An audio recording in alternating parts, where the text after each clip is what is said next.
ഇതെന്താ സൂചേട്ടാ നാട്ടുകാരൊക്കെ ഇങ്ങനെ നോക്കുന്നേ?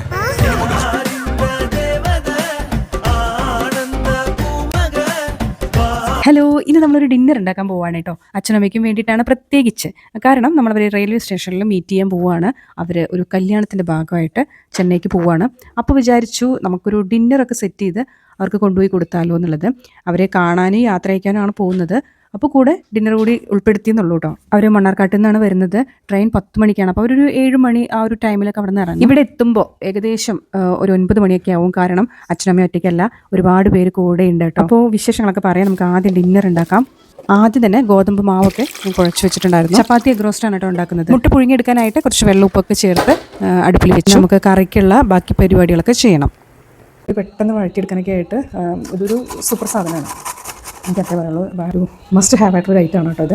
ഓക്കെ, ഇത് ഈ ഭാഗം ഞാൻ അധികം യൂസ് ചെയ്തിട്ടില്ല. ഇത് എന്തിനാണ് യൂസ് ചെയ്യുന്നതെന്നുള്ളത് എനിക്കിപ്പോഴും യൂസ് ചെയ്യേണ്ട ആവശ്യം വന്നിട്ടില്ല. ഞാൻ കൂടുതലായിട്ട് ഇവിടെ ഈ ഭാഗം മാത്രമാണ് ഉപയോഗിക്കാറുള്ളത്. ഇതിൻ്റെ ഈ ഭാഗം കുറച്ചുകൂടി നൈസായിട്ടുള്ളൊരു സംഭവം കേട്ടോ. അതുപോലെ ഇതും കുറച്ച് ഗ്രിപ്പുണ്ട് ഇതിന്. ഇത് കണ്ടില്ലേ, ഇതിങ്ങനെ കുറച്ച് ഗ്രിപ്പായിട്ടുള്ളൊരു സംഭവമാണ്. അതുപോലെ ഇത് കുറച്ച് സോഫ്റ്റാണ്. ഇതാണ് ഉള്ളി അരിയുന്നൊരു പോർഷൻ. ഇത് നമ്മൾ എന്താ പറയുക, പൊട്ടറ്റോ ഒക്കെ ഫ്രൈ ചെയ്യുമ്പോഴൊക്കെ ഇതിൽ ചെയ്ത് കഴിഞ്ഞ് നൈസായിട്ട് കിട്ടും. അതിൽ കുക്കുമ്പറൊക്കെ ഗ്രേറ്റ് ചെയ്യാനായിട്ട് സാലഡൊക്കെ ഉണ്ടാക്കുന്ന സമയത്ത് സൂപ്പറായിട്ട് കിട്ടും. മെയിനായിട്ട് ഞാൻ ഈ ഭാഗമാണ് ഉപയോഗിക്കാറുള്ളത്. ഇതാണ് നമുക്ക് കൂടുതൽ ആവശ്യമായിട്ട് വരുന്നത്, പ്രത്യേകിച്ച് ഉള്ളിയൊക്കെ അരിയാനായിട്ട് കേട്ടോ. നല്ല സോഫ്റ്റായിട്ട് നല്ല എന്താ പറയുക തിന്നായിട്ട് സ്ലൈസ് ചെയ്യാൻ പറ്റുന്നുള്ളതാണ്. അതുകൊണ്ട് പെട്ടെന്ന് വഴറ്റിക്കിട്ട് നമുക്ക് സമയം കുറേ ലാഭിക്കാം. അതുകൊണ്ട് ഇതെൻ്റെ ഫേവറേറ്റ് കിച്ചൺ പാർട്ട്ണറാണെന്ന് വേണമെങ്കിൽ പറയാം. കിച്ചൺ പാർട്ട്ണറാണെന്ന് വേണമെങ്കിൽ പറയാം.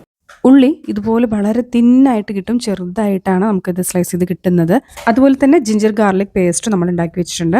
അതുപോലെ തക്കാളി ചെറുതായിട്ട് അരിഞ്ഞു വെച്ചിട്ടുണ്ട്. ഞാനിവിടെ കുക്കറിലാണ് കേട്ടോ എഗ് റോസ്റ്റ് ഉണ്ടാക്കാൻ പോകുന്നത്. ആദ്യം തന്നെ കുക്കറൊക്കെ വെച്ച് നല്ല വെളിച്ചെണ്ണ ഒഴിച്ചു കൊടുത്തിട്ടുണ്ട്.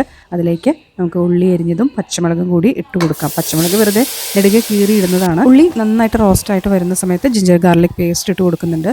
അതും നല്ല പച്ചമണക്കം മാറുന്ന സമയത്ത് മല്ലിപ്പൊടി, മഞ്ഞൾപ്പൊടി, മുളക് പൊടി, ഗരം മസാല എന്നിവയൊക്കെ ഇട്ട് കൊടുക്കുന്നുണ്ട്. ഈ ഗരം മസാല ഒഴിച്ച് ബാക്കിയുള്ളതൊക്കെ വീട്ടിൽ പൊടിച്ചെടുക്കുന്നതാണ് കേട്ടോ. അപ്പോൾ ഈ പൊടികളൊക്കെ ഇട്ടിട്ട് അതിൻ്റെ പച്ചമണം മാറുന്ന സമയത്ത് ഇതിലേക്ക് തക്കാളി ഇട്ട് കൊടുക്കുന്നുണ്ട്. തക്കാളി ഇട്ട് കൊടുത്ത ശേഷം നന്നായിട്ട് മിക്സ് ആവാനായിട്ട് ഇളക്കി കൊടുക്കുന്നുണ്ട്. അത് നന്നായിട്ട് മിക്സായി ഫൈൻ പേസ്റ്റ് പോലെ ആയിട്ട് ഉള്ള സമയത്ത് തിളപ്പിച്ച വെള്ളമാണ് ഈ കറിയിലേക്ക് ഒഴിച്ചു കൊടുക്കുന്നത്. അത് ഒഴിച്ചു കൊടുത്ത ശേഷം നന്നായി തിളച്ച് വരുമ്പോൾ ഈ മുട്ട പുഴുങ്ങി വെച്ചിട്ടുള്ളതും അതിലേക്ക് ഇട്ട് കൊടുക്കുന്നുണ്ട്. ശേഷം നന്നായിട്ട് മിക്സ് ചെയ്ത് മസാലയൊക്കെ മുട്ടയിലേക്കും പിടിക്കാനായിട്ട് കുറച്ച് നേരം വേവിക്കുന്നുണ്ട്. നമ്മുടെ എഗ് റോസ്റ്റൊക്കെ റെഡി ആയിട്ടുണ്ട് കേട്ടോ. വെള്ളം കുറച്ച് കുറവുള്ളതുപോലെ തോന്നി, അതുകൊണ്ട് ഞാൻ പിന്നെയും വെള്ളം തിളപ്പിച്ചിട്ട് അതിലേക്ക് ഒഴിക്കുകയാണ്. ശേഷം നന്നായിട്ട് മിക്സ് ചെയ്ത് കുറച്ച് നേരം കൂടി വെച്ച ശേഷം നമ്മളിതേ കറിവേപ്പില, ഹസ്ബൻഡിനെ എപ്പോൾ സഹായിച്ചിട്ടില്ലെങ്കിലും ഇതേ കറിവേപ്പില എടുത്തുകൊണ്ടിരാനായിട്ട് എപ്പോൾ വിളിച്ചാലും സഹായിക്കാറുണ്ട് കേട്ടോ. കറിയുടെ ഒരു ഫൈനൽ സ്റ്റേജ് എന്നുള്ള രീതിയിൽ ഒരു സ്പൂൺ പഞ്ചസാര ഞാൻ ഇട്ട് കൊടുക്കുന്നുണ്ട്. ഇതിൻ്റെ മസാലയൊക്കെ ഒന്ന് ബാലൻസ് ആവാനായിട്ടാണ്. ശേഷം അതേ കറിവേപ്പിലയും കൂടി ഇട്ട് കൊടുക്കുന്നുണ്ട്. ഇനി നമുക്കിത് വേറൊരു പാത്രത്തിലേക്ക് മാറ്റി വയ്ക്കാം.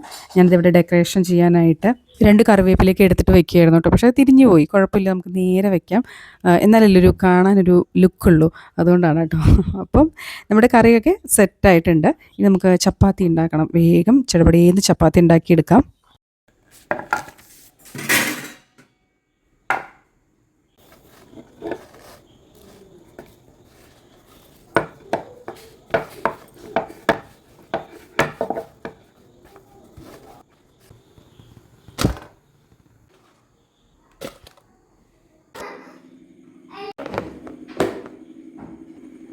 എല്ലാം റെഡിയാക്കിക്കൊണ്ടിരിക്കുമ്പോഴാണ് കെട്ടിയതിൻ്റെ വക ഒരു ഡയലോഗ്.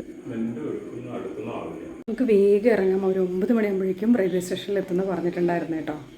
അങ്ങനത്തെ നമ്മൾ റെഡി ആയിട്ട് ഇറങ്ങി. ഏകദേശം ഒരു 10-15 മിനിറ്റ് ഉണ്ട് നമുക്ക് റെയിൽവേ സ്റ്റേഷനിലേക്ക്. ഇടയ്ക്ക് എങ്ങാനും ബ്ലോക്ക് ഉണ്ടെങ്കിൽ മാത്രമാണ് കുറച്ച് വൈകുള്ളൂ കേട്ടോ. അപ്പോൾ ദേ സോനു ഫോണിൽ നോക്കിയിരിക്കുകയാണ്. സ്ഥിരം പരിപാടി. നമ്മൾ കാറിൻ്റെ ലൈറ്റ് ഓൺ ആക്കിയിട്ടാണ് വീഡിയോ എടുക്കുന്നത്. ഇതൊരു കഴിഞ്ഞ ദിവസം ഞാൻ ഒരു വീഡിയോ ഇട്ടിട്ടുണ്ടായിരുന്നു, അഡ്ജസ്റ്റ്മെൻറ്റ് ഷോപ്പിംഗ് എന്നൊക്കെ പറഞ്ഞിട്ട്. അതിൽ നമ്മളൊരു കടയിൽ കയറിയിട്ടുണ്ടായിരുന്നു. അവിടെ നിന്ന് എടുത്തതാണ് കേട്ടോ. ഇത് അത്തറാണ്. അപ്പോൾ നമ്മൾ റെയിൽവേ സ്റ്റേഷന് മുന്നിലെത്തി. ഇതേ ട്രെയിനിൻ്റെ ഡെമ്മോയുടെ മുമ്പിൽ നിൽക്കുകയാണ്.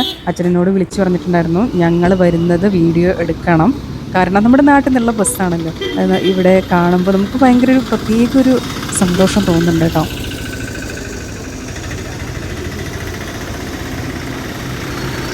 ഇനി കഥയിലേക്ക് കിടക്കാം. ഇത് എൻ്റെ മാമൻ്റെ ബസ്സാണ് കേട്ടോ. മാമൻ ഒരു ബസ് മുതലാളിയാണ്. അപ്പം മാമൻ ഒരുപാട് ബസ്സൊക്കെ ഉണ്ട്. അപ്പം മാമൻ്റെ കെയർ ഓഫിൽ എവിടെ പോവുകയാണെങ്കിലും ഇതുപോലെ ബസ്സിലാണ് പോകുന്നവരൊക്കെ കൊണ്ടുപോകാറുള്ളത്. മാമൻ്റെ കൊച്ചുമോളുടെ കല്യാണത്തിനാണ് കേട്ടോ എല്ലാവരും പോകുന്നത്. ബസ് കയറുന്നതിന് മുന്നേ അച്ഛൻ എന്നോട് പറഞ്ഞൊരു കാര്യം, ബസ് ഇറങ്ങുമ്പോൾ വീഡിയോ എടുക്കണം, ഓരോരുത്തരെയും കാണണം എന്നുള്ളതൊക്കെ ആയിരുന്നു കേട്ടോ. എനിക്ക് തോന്നുന്നത് പഴയ കല്യാണ വീഡിയോസിലൊക്കെ നമ്മൾ കാണില്ലേ, കെട്ടാനും ഒക്കെ പോകുന്ന സമയത്ത് ജീപ്പിൽ നിന്നൊക്കെ ഇറങ്ങുന്ന ഓരോരുത്തരെയും സൂം ചെയ്തെടുക്കില്ലേ, അതുപോലുള്ളൊരു എന്തൊരു കാര്യമാണ് അച്ഛൻ മനസ്സിൽ വിചാരിച്ചതെന്ന് തോന്നുന്നു.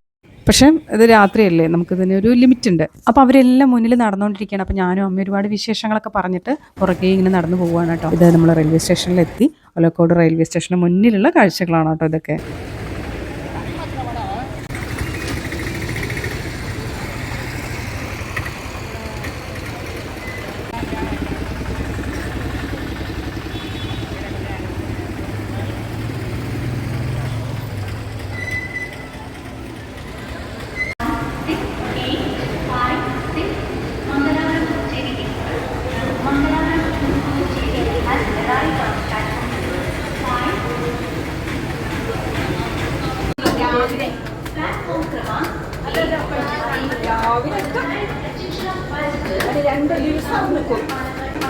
ശബരി മെല്ലെ നടക്കും, നീ മറ്റേ ബുള്ളറ്റ് പോകുന്ന പോലെ ആയല്ലേ.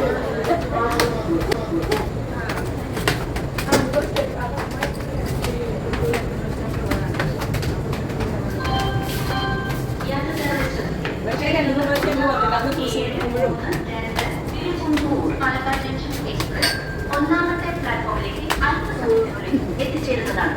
യാത്രികർ कृपया ध्यान दें, तिरुचंदूर पालघर जंक्शन एक्सप्रेस थोड़ी ही देर में प्लेटफॉर्म क्रमांक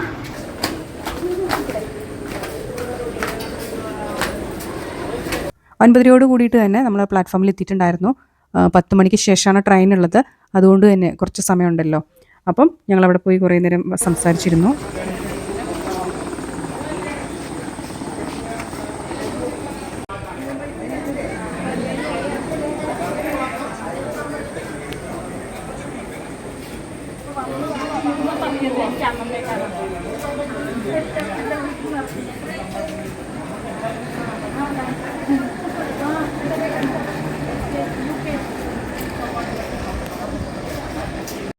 അപ്പോൾ നമ്മളൊരു തലക്കിൽ നിന്നും മറ്റൊരു തലക്കിലേക്ക് നടന്നുകൊണ്ടിരിക്കുകയാണ് എല്ലാവരും.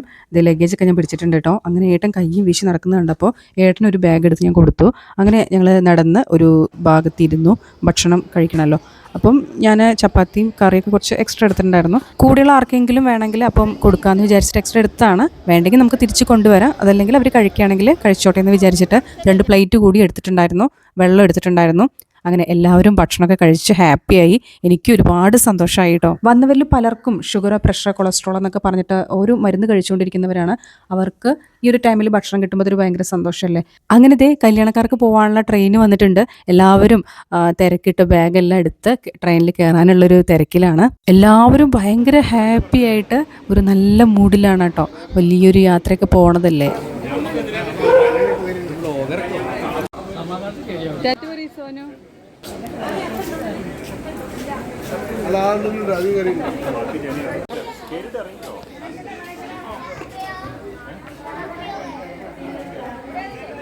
അങ്ങനത്തെ എല്ലാവരും ട്രെയിനിലൊക്കെ കയറി വളരെ ഹാപ്പി ആയിട്ട് അവർ യാത്രയൊക്കെ പറയാണ് കേട്ടോ. അച്ഛനും അമ്മയും ഇങ്ങനെ നോക്കിക്കൊണ്ടിരിക്കുകയാണ്. അപ്പോൾ ഞങ്ങളോട് പൊയ്ക്കോന്ന് പറഞ്ഞു കേട്ടോ. അപ്പോൾ ഞങ്ങൾ ട്രെയിൻ എടുത്ത ശേഷം ഞങ്ങൾ പോകുന്നുള്ളൂ എന്ന് പറഞ്ഞിട്ട് അവിടെ തന്നെ നിൽക്കുകയായിരുന്നു.